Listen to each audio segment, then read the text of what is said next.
Good morning students. Class 12th biology में chapter number 5 चल रहा था। चैप्टर का नेम था principle of inheritance and variation. ठीक है, लास्ट लेक्चर में अपन ने देखा था लॉ ऑफ मेंडल। ठीक है, जो मेंडल ने लॉ दिए थे उसमें मेनली 3 लॉज दिए थे, वो सभी लॉ थे आइडियल केसेस। ठीक है, आज अपन बात करेंगे डेविएशन फ्रॉम मेंडलिज्म, मतलब जो एक्सेप्शन थे। ठीक है, मेंडल के लॉ में आज उनके ऊपर अपन डिस्कशन करेंगे। जैसे कि अपन जानते हैं आइडियल केसेस भी होते हैं और एक्सेप्शंस भी होते हैं उनके, चाहे केमिस्ट्री हो, चाहे बायो हो, है ना, चाहे फिजिक्स हो। तो अभी अपन थोड़ा सा पुराना जो है उसको रिवाइज करते हैं। जो कंक्लूजन मेनली निकाला गया था मेंडल ने, उसमें ये था जो ईच जनरेशन है, ठीक है, उसमें जो कैरेक्टर का ट्रांसफॉर्मेशन है, ठीक है, जनरेशन टू जनरेशन, उसको कंट्रोल कर रहा है कोई एक फैक्टर। ठीक है, उस फैक्टर को बाद में बोला गया था जीन। क्लियर। और जो आपके पेयर ऑफ एलील्स हैं जो जनरेशन टू जनरेशन ट्रांसफर हो रहे हैं, उनमें से एक कहलाता है डोमिनेंट और दूसरा कहलाता है रिसेसिव। अब बात करते हैं अपन डेविएशन फ्रॉम मेंडलिज्म में। सबसे पहले इनकम्प्लीट डोमिनेंस। इनकम्प्लीट डोमिनेंस जो है वो डिपेंड है या एक्सेप्शन केस है किस लॉ का, लॉ ऑफ डोमिनेंस का। इसको स्टडी किया था कोरेंस, शेरमार्क, वेटिसन ने। ठीक है, इन तीनों साइंटिस्ट ने नंबर ऑफ कैरेक्टर्स को लेके वेरियस ऑर्गेनिज्म के, ठीक है, और स्टडी किए थे उनके डोमिनेंट और रिसेसिव कैरेक्टर के बीच में। ठीक है, तो एक क्रॉस, ठीक है, आपको नीचे डायग्राम में दिख रहा होगा। Clear. Red flower, white flower, ठीक है, इनने ये पेरेंट्स लिए, इनके गैमेट्स के कैरेक्टर्स लिए, उनसे F1 जनरेशन की ऑफस्प्रिंग बनी। ठीक है, लेकिन यहाँ पे जो F1 जनरेशन में न्यू ऑफस्प्रिंग बनी, उनका कलर ना तो रेड था और ना ही वाइट था, एक दूसरा ही कलर पिंक जो है F1 जनरेशन में मिला। जबकि अगर लॉ ऑफ डोमिनेंस को फॉलो किया जाए तो जो कलर है वो पेरेंट्स के ऊपर ही जाना चाहिए था, मतलब या तो रेड कलर होना चाहिए था या फिर होता वाइट कलर, लेकिन यहाँ पर pink colour flower F1 generation में मिलते हैं। ठीक है, अगेन इनका फिर से क्रॉस करवाते हैं मेंडल साहब या जो साइंटिस्ट थे कोरेंस एंड शेरमार्क एंड वेटिसन। ठीक है, तो F2 जनरेशन में रेड कलर का जो है फ्लावर मिलता है, पिंक कलर का जो है फ्लावर वो 50% और 25% वाइट कलर का फ्लावर मिलता है F2 जनरेशन में। अगर अपन इसमें जीनोटाइपिक और फिनोटाइपिक रेशियो की बात करें तो फिनोटाइपिक रेशियो जो रहेगा वो 1:2:1 और जीनोटाइपिक रेशियो रहेगा 1:2:1। ठीक है, एग्जाम्पल जो आपको डायग्राम के हेल्प से समझाया गया है उसका थ्योरी फॉर एग्जाम्पल के उस फॉर्म में आपको यहाँ पे दी गई है, आप उसको राइट डाउन कर सकते हैं। अगला जो कंडीशन है वो है सेकंड, कोडोमिनेंस। कोडोमिनेंस में क्या होता है, यहाँ पर भी इनकम्प्लीट डोमिनेंस जैसी ही कंडीशन बनती है। जैसे मान लीजिए आप एक बुल को लेते हैं, ठीक है, एक बुल ली आपने रेड कलर की और दूसरी बुल ली आपने वाइट कलर की। अब जो F1 जनरेशन है उसकी वो या तो आपके रेड कलर से मैच होने चाहिए, उसके हेयर कलर जो रहेंगे वुल के वो या तो रेड होना चाहिए या फिर होनी चाहिए वाइट। लेकिन यहाँ पर भी क्या होता है, मिक्सिंग होती है। जो न्यू ऑफस्प्रिंग है वो ना तो प्योरली रेड कलर होती है और ना ही वाइट कलर की होती है, दोनों की मिक्सिंग होती है, तो जिसको अपन बोल रहे हैं रॉन। ये आपको बुक में डायग्राम मिल जाएगा।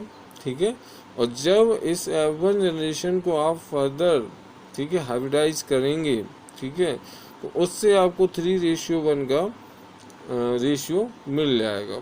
ठीक है, जिसमें रेड, रॉन एंड वाइट यहाँ पे भी आपको 1:2:1 के उसमें मिलेगा, ठीक है। अब थर्ड कंडीशन आती है multiple allelism and inheritance of the blood group, ठीक है। जैसे कि मेंडल ने बताया था कि सिर्फ 2 टाइप्स ऑफ एलील हो सकते हैं, ठीक है। एक तो हो सकता है आपका डोमिनेंट और दूसरा हो सकता है रिसेसिव। लेकिन फर्दर स्टडीज़ में ये शो हुआ, ये बताया गया कि 2 या 2 से ज़्यादा अल्टरनेटिव फॉर्म्स भी हो सकते हैं एलील के, या फिर बोलें जीन्स के, जिनको अपन मल्टीपल एलील बोलते हैं, ठीक है। जैसे कि आपको ये टेबल दिख रही होगी, इसमें ह्यूमन ब्लड ग्रुप उनके पॉपुलेशन के अकॉर्डिंग, ठीक है, बताई गई है। अगर बात करें अपन ब्लड ग्रुप्स की, तो आप जानते हैं 4 टाइप्स ऑफ ब्लड ग्रुप होते हैं। नेम भी आपको पता होंगे, और नहीं है तो मैं बता देता हूँ। ए बी, ए बी और ओ, ठीक है। ये 4 टाइप्स ऑफ ब्लड ग्रुप रहते हैं। ये चीज़ जो है वो ब्लड के आरबीसी सेल्स के ऊपर डिपेंड करती है। और आरबीसी में भी क्या, ग्लाइकोप्रोटीन, ठीक है, की जो कोटिंग होती है, ठीक है, उसमें आपके बोलें जो आरबीसी है उसमें एक जीन होता है जो होता है आई जीन। ये भी जो आई जीन है उसके 3 एलील होते हैं, आई ए, आई बी और आई, ठीक है। जो आपका ब्लड ग्रुप वो है उसमें किसी भी टाइप से एंटीबॉडी प्रेजेंट नहीं होती है, ठीक है, एंटीजन ही प्रेजेंट होता है। अब अपन बात करते हैं टेबल की, जो टेबल दी गई है, ठीक है। इसमें आप सिंगल की पर्सन का ये कैलकुलेशन नहीं कर सकते, इसमें मल्टीपल पर्सन चाहिए हैं तब जाके आप इसको निकाल पाओगे, ठीक है। जैसे मान लीजिए यहाँ पे एलील दिए हैं, ठीक है। अगर मान लीजिए पेरेंट्स से एलील आता है आपका आई ए, ठीक है, और दूसरा पेरेंट्स से एलील आता है आपका आई ए, उस कंडीशन में आपका ब्लड ग्रुप होगा ए, ठीक है। दूसरा कंडीशन, अगर आई ए और आई बी आता है तो उस कंडीशन में आपका ब्लड ग्रुप होगा ए बी, ठीक है। आगे है आई बी और आई बी अगर एलील पेरेंट्स से आ रहे हैं तब उस कंडीशन में ब्लड ग्रुप बनता है बी, ठीक है। और अगर स्मॉल आई, ठीक है, दोनों पेरेंट्स से आ रहे हैं तो ब्लड ग्रुप बनता है ओ। इसमें हमने कुछ बीच में नहीं बताया है, वो आप प्रोसीड कर सकते हैं, तरीका आपको समझ में आ गया होगा। यहाँ पर आपको एग्जाम्पल दिए गए हैं मल्टीपल एलिलिज्म से, ये आप नोट डाउन कर लेना और याद भी कर लेना। जो भी आपको समझाया वो रिटन में नोट्स में आपको यहाँ पे है।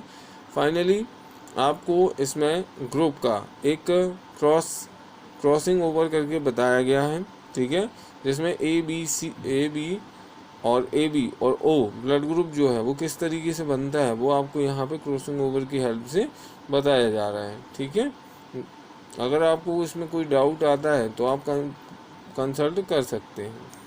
अब एक मोस्ट इम्पोर्टेंट हेडिंग आ रही है इसमें आपकी, पैलियोट्रॉफी